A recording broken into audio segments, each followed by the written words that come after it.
This is GrainIQ. I'm Chad Moyer. Grain marketing is a critical piece in keeping your operation profitable.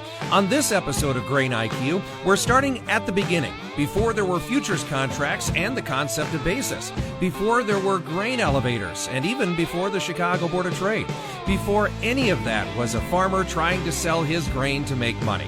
We're joined today by Ed Usset. He's a grain marketing economist for the Center for Farm Financial Management at the University of Minnesota. Ed, thanks for joining us on GrainIQ. Thank you for inviting me along, and I hope I can share some nuggets of information for your listeners. So we're going to dive into the very beginning of grain marketing, but before we do that, tell us a little bit about yourself, Ed. You've been involved in the grain marketing industry in a number of ways, right? I'm a grain market economist at the University of Minnesota, but I'm not a lifer at the U of M. I worked in private industry. I traded in the pit of the Minneapolis Grain Exchange all through the 80s. I was a wheat buyer for flour mills, but now I've been with the university over 20 years. I teach courses on commodity markets and another course on futures and options markets. I've written a book titled Grain Marketing is Simple. It's just not easy. I've also created a number of workshops that I've taken around the country. Winning the Game might be familiar to some. I know it's going to be familiar to people in Nebraska. I also travel and speak on the topic of markets too often. Well, you've got some great expertise and experience and a lot of knowledge, and that's kind of why we're tapping your brain here on this series of podcasts here. So let's start as far back as we know, the beginning of grain marketing, before there were grain elevators, before there was a CBOT or anything like that. How was grain marketed initially, Ed? Well, I don't know if I can take myself back that far, Chad, but I know it was, I know that if you think about the modern era of grain marketing or the evolution of that, it really came about with the canal building era in the 1800s, where we were building first the Erie Canal, which sort of connected the Great Lakes down to the population centers in New York.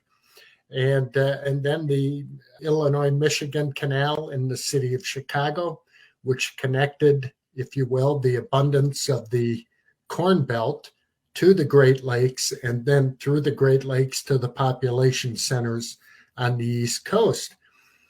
Trade was much different then. A lot of horses, a lot of sleds in the winter and so on.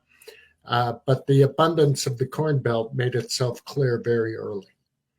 So if the canal building was kind of the nexus about this, the railroads had to have played a part in it too at some point, right?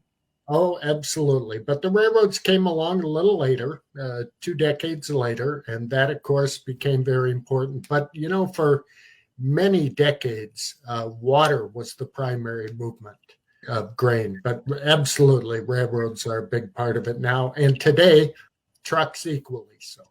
Yeah. And I'm thinking back to a prior job that I had in northern Minnesota where I lived along one of those pipelines, if you will. It was the Northern Minnesota Wheat Trail that brought a lot of spring wheat from northern Minnesota right to a railroad point that is now the Burlington Northern Santa Fe. But like you say, it was the beginnings of those corridors to bring things to a common point where they could be loaded and shipped and utilized elsewhere, huh? Yes. Yes, the Great Lakes have played a big role in the movement of grain in the U.S.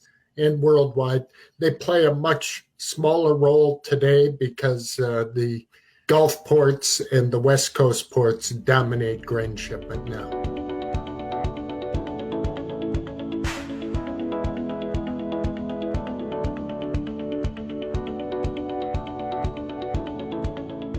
This was all prior to the creation of the Chicago Board of Trade, or as we know it, CBOT.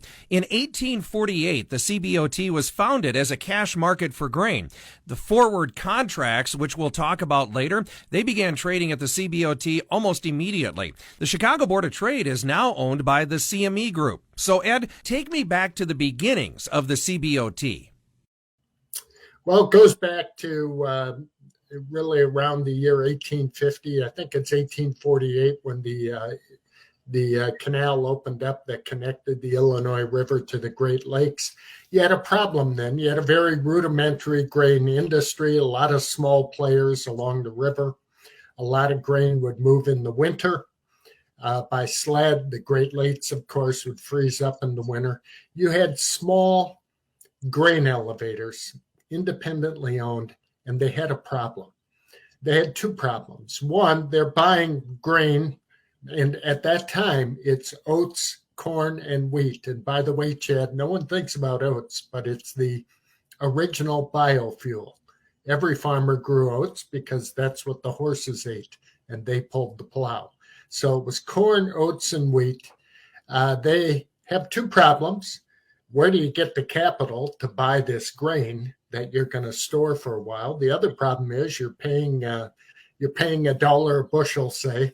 How do you know it's worth that when the lakes open up again the next spring? So they had a price risk. And out of that started the trading of what they called time contracts, very rudimentary forward contracts. And Chad, we have to use our imagination and imagine the bars in the budding cow town of Chicago, and these independent grain dealers lamenting their problems over a beer, and someone who has contacts, say, on the East Coast where the population is, saying, I think corn will be worth more in the spring, and they're trading grain. They start to trade these rudimentary time contracts, and from that evolved the futures market. So tell me, when it actually got started as its own entity, how is it structured? Who are the players and kind of what did it do? Well, the Board of Trade, I think, goes back to about 1875. Those were the first futures contracts. And probably the biggest invention, development, creative idea was the development of the clearinghouse at the Board of Trade. And the clearinghouse essentially steps between the buyer and the seller in the pit. And if you and I were to trade, Chad, you're buying, I'm selling. The clearinghouse at the end of the day steps between us. You didn't buy from me, you bought from the clearinghouse. I didn't sell to you, I sold to the clearinghouse. That did two things. First of all, the clearinghouse marks to market every day. So when you bought, I sold, the market went up, it's going to give you money and take money from me. Keeps us marked to market every day. And another big point is because the clearinghouse steps between us, if you want to get out of your long position, Chad, you don't have to find me. If we're doing a forward contract, if you and I have a cash contract and you don't want to fulfill your end of the deal, you got to talk to me. Well, with futures trading in the clearinghouse, you don't have to talk to me. You've bought. All you need to do is sell an equal amount to anyone else in the pit, and you're out of that transaction. And that, you think, well, okay, big deal. Well, that was a big deal because now you've opened up the market to speculation and speculators, which is an important part of the market. I know the speculation is a four-letter word to some people, but you need speculators. The late, great T. Boone Pickens once said something on the order of, if a market needs hedgers and speculators. If you don't have one, you don't have a market. And the clearinghouse and the Board of Trade opened it up to speculators, people who are taking the risks freely. And it was an important part of the evolution of futures trading. So when that developed, when you had a pit, when you had traders, the clearinghouse, how did that impact local farmers? What did that allow them to do? How did that impact how they could do business? Well, they now had a pricing mechanism, an easy, quick, useful pricing mechanism. Not only did they have a pricing mechanism, and they didn't have to use the market to price their grain because the grain elevator could use the market and offer them forward contracts, prices for delivery today, prices for delivery a month out, prices for delivery on new crop 8 months out, whatever. it opened it up that way. It also made for a tremendous amount of information. I mean, look at today, Chad. People are thinking about the nearby price of soybeans, $15 a bushel or something, or new crop soybeans over $13 a bushel. Chad, I can give you a quote on soybeans delivered in the harvest of 2025. There's a lot of market information out there right now, and that's a good thing for producers to have that information.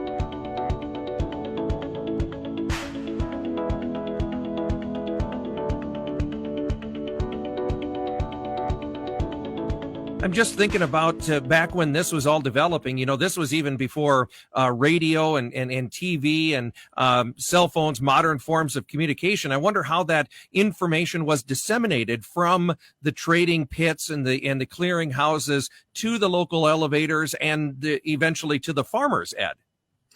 Well, it was a lot slower. They did have wires. They could get information out there. But it was a more difficult thing. The information flow was not as easy. You had at that time, and I'm going back well over 100 years, and even up through 50, 60 years ago, you had well-developed cash markets where buyers and sellers of cash wheat and cash corn and oats would gather to physically look at samples and exchange information. And part of the reason those cash markets were so important was just the getting together physically of buyers and sellers who needed to talk to each other to express their interest in buying or selling. And of course, as communications improved, telephones and just communications in general improved, and the grading system matured and got better, those cash markets are pretty much all gone by the wayside. In fact, they've been gone for 2 decades. That need to physically gather is no longer there. Ed, you kind of hit my next question. My next question was, how has the Chicago Board of Trade changed and adapted over time? If you take us from kind of those beginnings of the pit and the clearinghouse, and as that has developed, how has the futures trade adapted to how agriculture and the world has changed and does business? Well, in agriculture, one thing we've seen over the last 3 decades, a couple of things. First of all, the reintroduction of options trading and options contracts. Way back in the 30s, I believe it was an early regulatory reform was passed that banned options trading. And they remained banned in U.S. markets until the 80s when they came back. I was at the Minneapolis Grain Exchange when we wrote the spring wheat options contract. And they've been a big success. The other thing that's happened in agriculture is the development of agricultural futures and options markets in other countries. China, Brazil, they have their own soybean and corn markets. Varying success, some of them quite successful, some of them less so. But, the use of futures and options in price risk management is really very similar today than it was 100 years ago.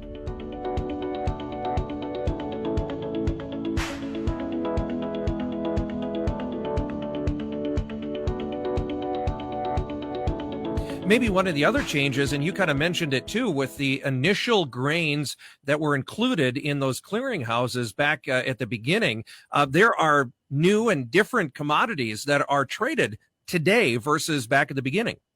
Oh, absolutely. But you know what? The big change is not in agriculture. It's outside of agriculture. It is other commodities, interest rate futures, metals, currencies, energy futures, oil and gas, etc. That has been the growth of futures trading over the last 30 years. Agriculture is still important. There are some new agricultural contracts, although it's a story, it's a podcast unto itself. All of the ag contracts that have been tried over the last 30 years and really haven't taken off.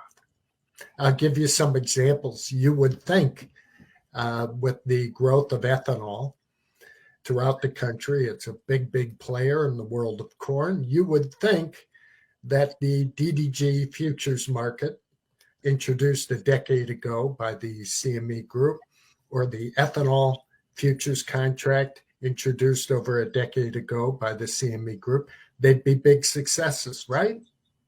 Take a look at them, Chad. They don't trade.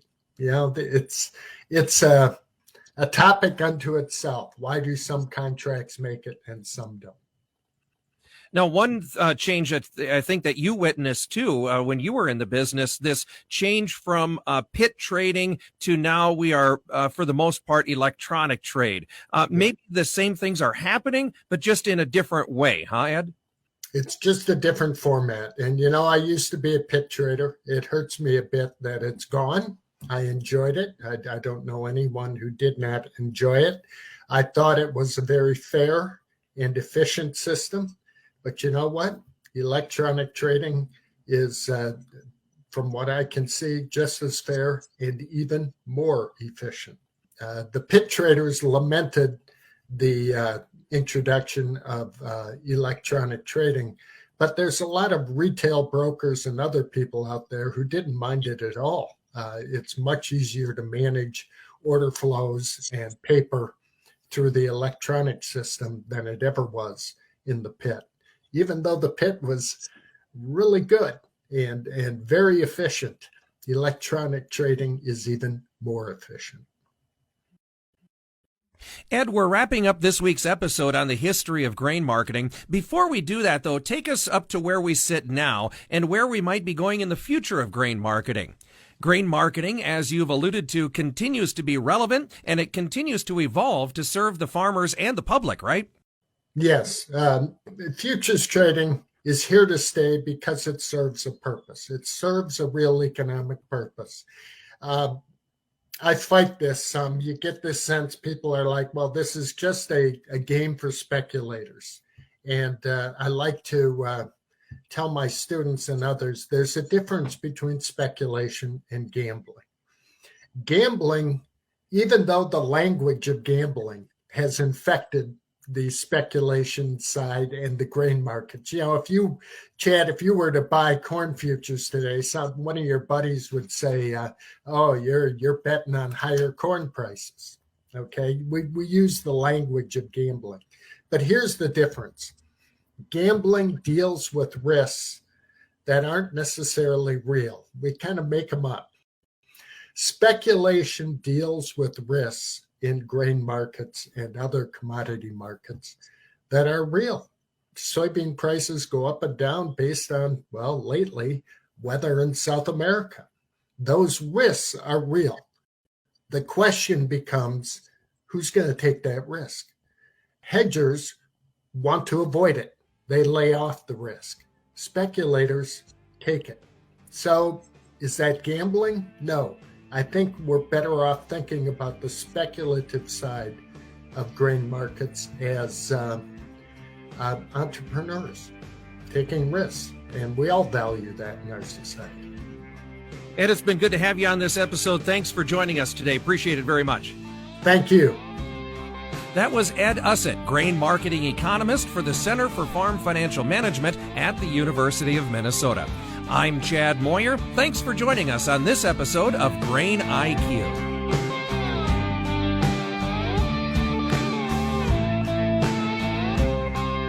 GrainIQ is a production of the Nebraska Rural Radio Association with support from the Nebraska Soybean Board. It is brought to you in part by Nebraska soybean farmers and their checkoff. GrainIQ is hosted by Chad Moyer and produced by Rebel Saklocha. It is written and edited by Alex Wojcicki. Our project manager is Bryce Duskett. You can listen to GrainIQ on Spotify, Apple Podcasts, or online at ruralradionetwork.com.